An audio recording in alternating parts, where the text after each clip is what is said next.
guys, napakadumi ng automatic washing machine. Hindi kayo naglilinis. Yan, ganyan yung mangyayari sa ilang years ng pipe. Hindi nabubuksan. Yan.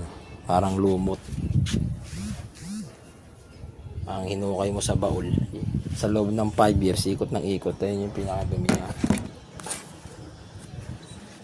Linisin natin.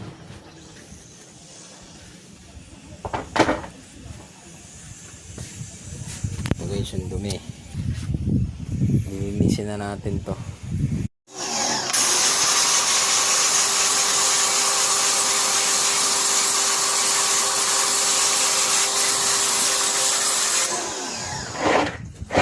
Nakita nyo naman pinagkaibahan guys. Ang dumi tsaka